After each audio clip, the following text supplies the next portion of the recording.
E agora, você acompanha pela Rádio Rio de Janeiro o programa Estudo das Obras de André Luiz.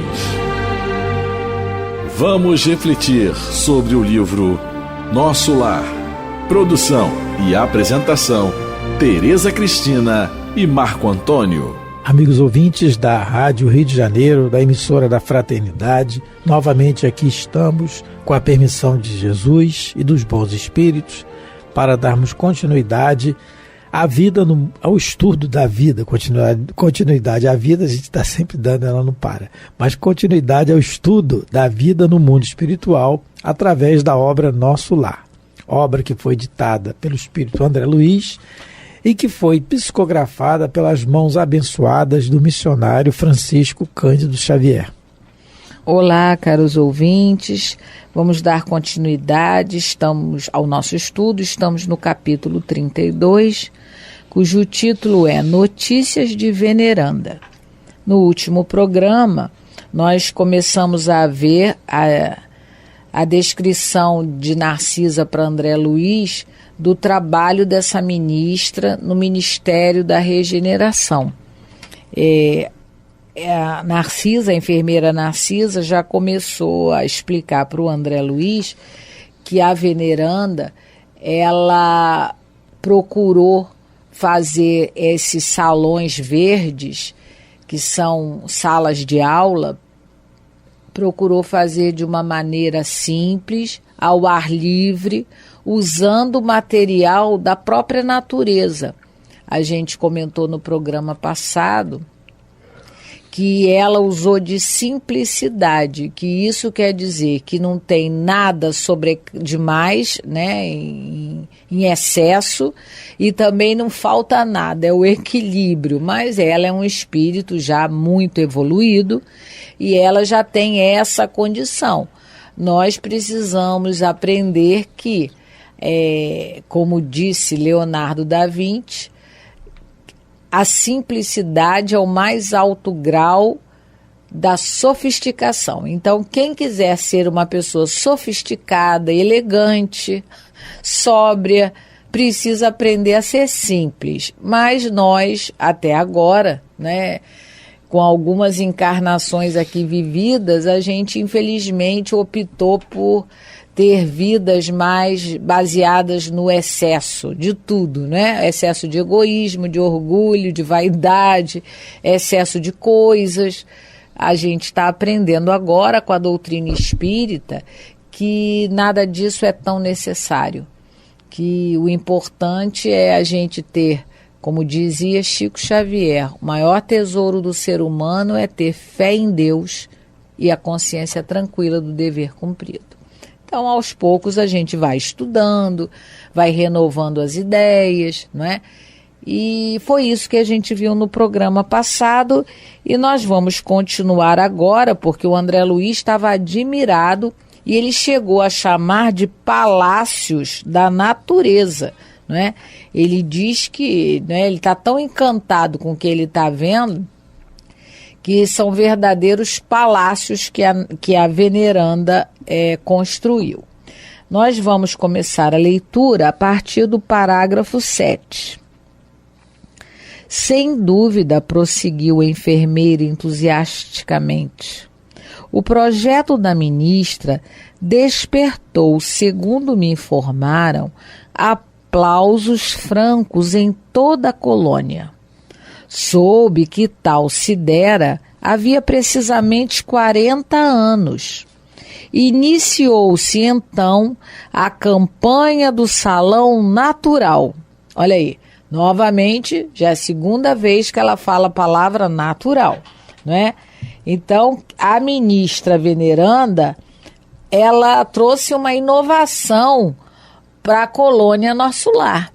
Ela trouxe essa inovação que é a construção de salões naturais, de salões verdes, para serem salas de aula, salas de conferência. No caso, ela começou no Ministério da Regeneração. Foi lá que, porque ela é ministra desse ministério. Então, já que ela queria inovar, ela não vai inovar no ministério dos outros. Porque a gente sabe que, né, em nosso lar nós temos 6 ministérios. Ela começou no dela.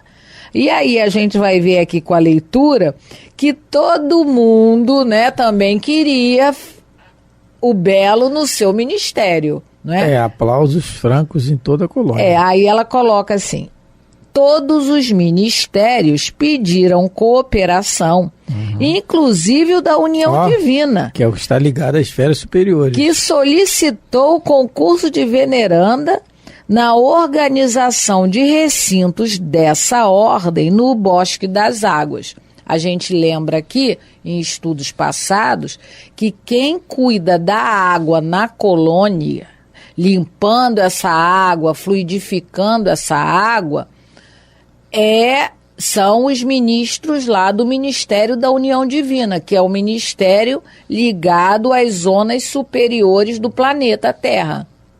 Então, até eles pediram para que ela decorasse, né, para que ela arquitetasse, para que ela fizesse também, não é, salões naturais, recintos, né, porque são salões naturais, no Bosque das Águas. Então, a veneranda realmente, ela inovou esse trabalho na colônia Nosso Lar. A Narcisa está dizendo para o André Luiz, quer dizer, ela não viu o começo, porque, ao que parece, como ela diz para o André Luiz, esse trabalho começou 40 anos antes dessa conversa que ela está tendo com ele. A gente lembra que o André Luiz chega à colônia, né, na época da Segunda Grande Guerra Mundial. Provavelmente entre 39 e 45, nessa época, né? Então, 40 anos antes, ela começa esse trabalho na criação desses salões verdes, desses salões naturais, por volta de 1900, na virada do século, né? Mais ou menos essa época. Então a Narcisa está dizendo que esse trabalho todo, porque agora o trabalho já está concluído, né? A Narcisa e a Narcisa já está há pelo menos 6 anos e meio antes do André Luiz, porque ela já trabalha lá nas câmeras, ela disse para o André Luiz, né, eu já trabalho aqui há 6 anos e meio. Então a Narcisa chegou lá em 34, vamos dizer assim, que o André Luiz tenha chegado em 40, Narcisa em 34. Já estava pronto. Então ela não viu, mas ela tem notícias que todo mundo adorou, até o povo lá o povo lá de cima, vamos dizer assim, do Ministério da União Divina. Exatamente. Então, isso foi uma ideia dela, não é? E aí nós vamos nos reportar uma página do Emmanuel, que está no livro Vozes do Grande Além, em que ele nos diz assim, o título é A Ideia. Ele diz assim: a ideia é um elemento vivo de curta ou longa duração que exteriorizamos de nossa alma e que, exprimindo criação nossa, forma acontecimentos e realizações, atitudes e circunstâncias que nos ajudam ou desajudam, conforme a natureza que lhe venhamos a imprimir. Então, ele está dizendo que a ideia é uma exteriorização da nossa alma, do que a gente sente, do nosso sentimento, né? Exprimindo o quê? Uma criação nossa.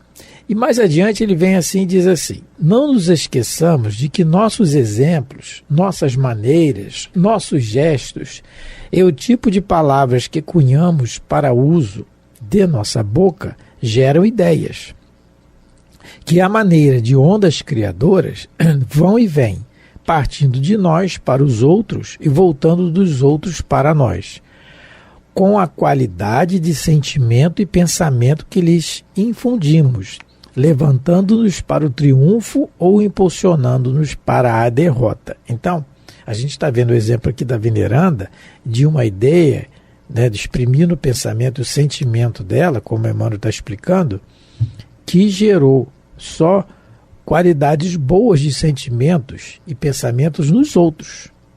É isso que é importante. Aí o Emmanuel, se reportando mais particularmente a nós, ele diz assim mais adiante: evitemos o calão, a queixa, a irritação, o apontamento insensato, a gíria deprimente e a frase pejorativa, não apenas em nosso santuário de preces, mas em nosso intercâmbio vulgar, porque toda expressão conduz à expiração, e pagaremos alto preço pela autoria indireta do mal. Somos hoje responsáveis pela ideia do Senhor no círculo de luta em que nos situamos. E é indispensável viver à procura do Cristo, para que a ideia do Cristo viva em nós. Então, é exatamente o que está acontecendo com a veneranda, né? Ela vive à procura do Cristo, ela vive com Ele. Nós vamos ver mais adiante aqui até uma situação peculiar dela com relação a Jesus. E a ideia do Cristo vive nela. E por isso que é tanta beleza que a gente está vendo, porque é o que ela sente, a ideia que passa, que ela passou, é para benefício dela, não foi para se enganar, não foi para se engrandecer, não foi um engrandecimento para ela, não foi uma conquista que ela queria receber reconhecimento dos outros. Não, ela queria espalhar a bondade da ideia dela. É um nível que nós vamos chegar ainda, com certeza. Então, e aí, a Narcisa vai comentar o que então ela fez, né, lá para a União Divina. É o pedido lá dos ministros da União Divina para fazer recintos bonitos também no Bosque das Águas.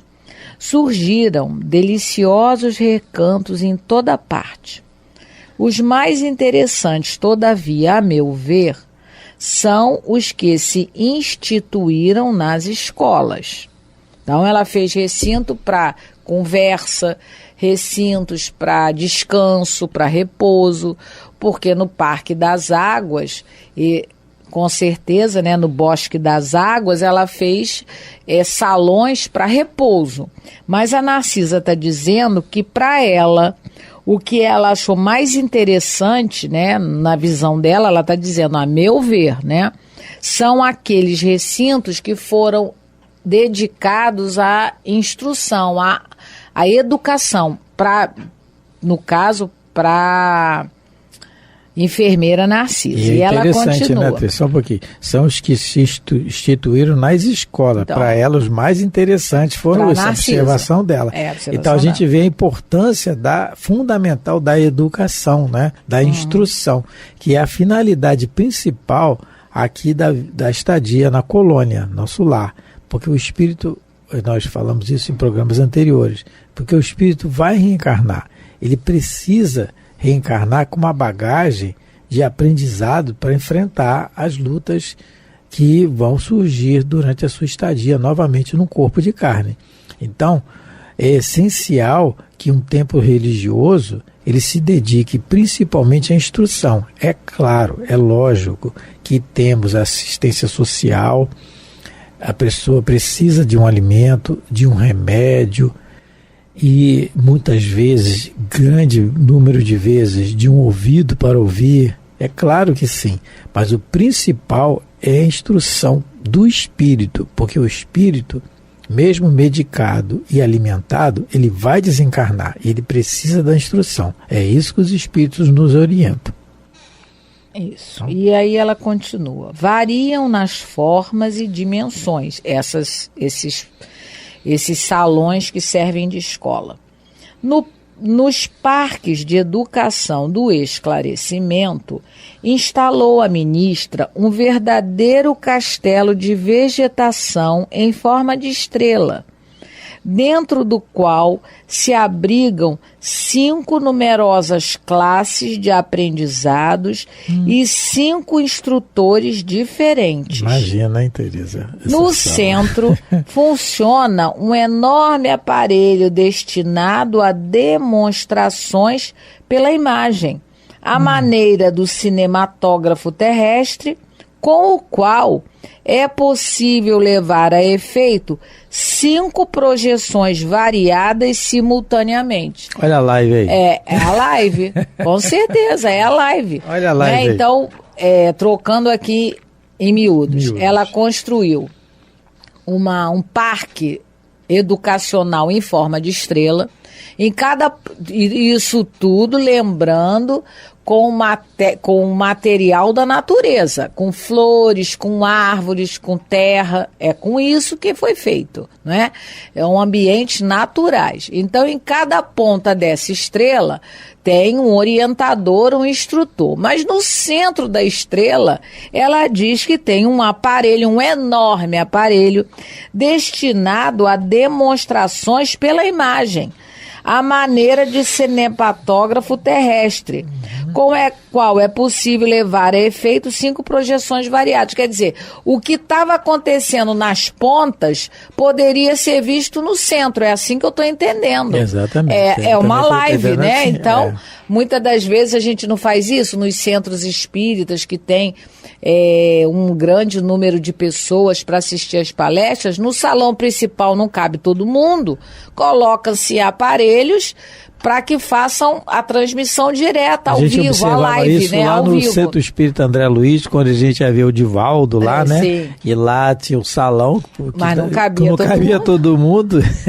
E depois iam nos corredores, tinha os alto-falantes, e lá embaixo tinha uma televisão projetando a imagem do Divaldo. Ao vivo, né? Ao vivo, que é uma verdadeira live. Ao vivo é live. Então, e isso, lembrando, em 1940. Quando que esse recurso chegou aqui para nós? Depois, depois, né?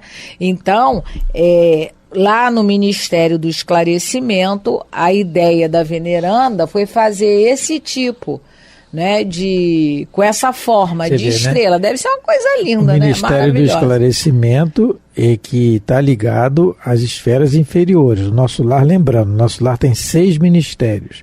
4 deles ligados às esferas inferiores, que é o do esclarecimento, da comunicação, o do auxílio e da regeneração. E as esferas superiores é a elevação e união divina. Certo? Cada um com 12 ministros, são 72 ministros.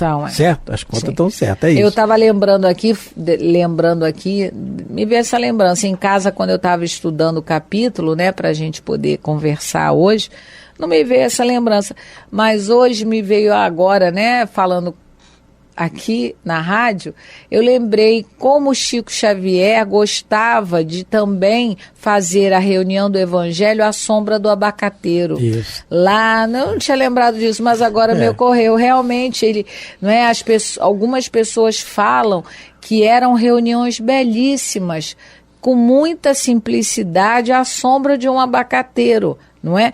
Eu também estou lembrando agora do livro Paulo Estevão, que Emmanuel coloca que a igreja de Antioquia, eles faziam passeios nos bosques também e conversavam sobre o evangelho na natureza. Então, quer dizer, é uma ideia da veneranda, mas é uma prática antiga, realmente, né? E, infelizmente, a gente cada vez mais na nossa sociedade moderna está perdendo esse contato com a natureza, não é? Isso, a gente vê o quanto isso é necessário, não é? A gente estar um pouco em contato com a natureza. Então, quem puder, né? Até a própria Joana fala isso no livro Vida Feliz. De vez em quando, sai para caminhar na natureza, não é? Faz uma caminhada, respire um ar puro, porque isso alimenta a nossa alma também. Nós temos o DNA de Deus.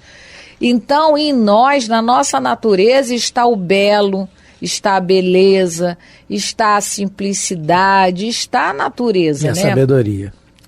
E a sabedoria divina, porque a gente observando a semente de algumas árvores, no que ela se transforma depois, é realmente a inteligência suprema do universo, que é Deus, e consegue fazer aquilo, porque é a sabedoria divina também estampada ali. A gente acaba se religando às forças divinas. Exatamente. Por isso também Jesus gostava de falar na natureza, não é? Gostava de conversar, né, de passar os seus ensinamentos no lago, né, lá na praia, que na verdade é um lago, mas Genezaré. É o lago de Genezaré. nos montes, andando lá em Jerusalém. E os seus ensinamentos, exprimidos através de parábolas, são focados na natureza, na sementeira, na colheita e tudo aquilo que observamos na natureza. Mas aos pouquinhos, né? A gente está começando a voltar a entender o quanto isso é necessário. A gente já está começando a ver uma corrente, não é? No caso, na nossa sociedade, que já pensa em usar coisas mais simples e se alimentar de coisas não tão ultraprocessadas, voltar para uma alimentação natural, fazer passeios devagarinho. Novamente, não é lógico, nós progredimos, então nós também vamos começar a valorizar cada vez mais isso que em nosso lar já é valorizado, esse contato com a natureza. Não é à toa que, né, o André Luiz está descrevendo isso tudo aqui para gente. Então, e vamos continuar. Mais um pouquinho. Nós lemos isso, né? Essa iniciativa melhorou consideravelmente a cidade, unindo no mesmo esforço o serviço proveitoso, a utilidade prática e a beleza espiritual. Então, esse projeto da ministra veneranda de criar os salões verdes, de criar recantos bonitos, belos, né? Naturais em toda a colônia, e isso ajudou muito, como ele coloca aqui, ajudou muito a própria colônia. Todo mundo ficou mais feliz, porque, lógico, é muito agradável. A gente, quando às vezes faz uma pequena viagem e vá a algumas cidades do interior e a gente vê aqueles jardins bem cuidados, uma cidade limpa, a gente se sente muito melhor. Claro que sim. Não é? É natural também, faz parte da nossa essência gostar do belo, gostar do disciplinado, do simples. Então a gente se sente bem. Então é o que ele está dizendo. Isso na colônia, vamos dizer assim, deu um up, que agora é a palavra da moda, né? Todo mundo ficou mais feliz, todo mundo se sente mais agradável em contato com a natureza, com esses ambientes magníficos, né? Quem sabe em desdobramento pelo sono, um dia, né, nos fosse permitido fazer uma visita à colônia Nosso Lar, né? Mas vamos sonhando, né? Que sonhar não custa nada. E a gente, a gente precisa ter sonhos. Isso faz parte, isso dá vontade de viver. Então, quem sabe um dia, né, nos será permitido uma visita em desdobramento a essa colônia maravilhosa. E ela diz, né, que a medida melhorou consideravelmente a cidade, né? Então, é uma coisa que favoreceu a todos, né? Uhum. Todos foram favorecidos não só pelas construções dos jardins, das salas de estudo, como também pelas projeções variadas, favorecendo a todo mundo. E é o caso aqui da Rádio Rio de Janeiro, que projeta não a imagem, também projeta a imagem. Também, né? alguns programas projetam a imagem projetados. E projeta os ensinamentos para tanta gente, não é? Tanta gente que não tem condições, muitas vezes, de ir a uma reunião na sua casa religiosa, mais especificamente a casa espírita. Ou por causa de alguma enfermidade. Ou por causa de alguma enfermidade, fica impedido de sair. Ou a idade, né? A própria idade e outros motivos. Né, não tirando a grande importância fundamental que é o nosso convívio, né, na casa religiosa com uns e outros, não fugindo do convívio. A gente não pode também usar isso como uma fuga para o convívio com as outras pessoas. Isso aí já é o desequilíbrio. Mas estamos terminando mais um programa, com a graça de Deus, pedindo para vocês, agradecendo a vocês pela paciência, pelo carinho, de terem nos ouvido e esperando que tenhamos podido passar algum ensinamento daquilo que os Espíritos nos dizem aqui. Tá? Muito obrigado. Fiquem com Deus. Muita paz a todos. Deus abençoe vossos lares. Fiquem com Deus. A Rádio Rio de Janeiro apresentou o programa Estudo das obras de André Luiz. Produção e apresentação: Tereza Cristina e Marco Antônio.